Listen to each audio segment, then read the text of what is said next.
I've stayed in the service for almost 16 years. Noong una, hindi ko naman pangarap magsundalo. Since may background ako sa ROTC, I decided to pursue a career in the military. And since I was young that time, I was given the chance to join the long blue line of military aviators. Naging piloto ako.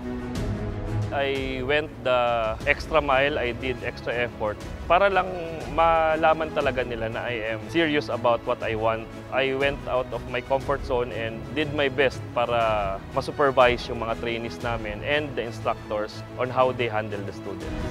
Ang taging panalangin ko lang is may perform namin yung mission, makatulong sa ibang tao, and at the same time, makabalik kami in one piece nga, makabalik kami ng maayos, safe, ligtas sa aming mga mahal sa buhay.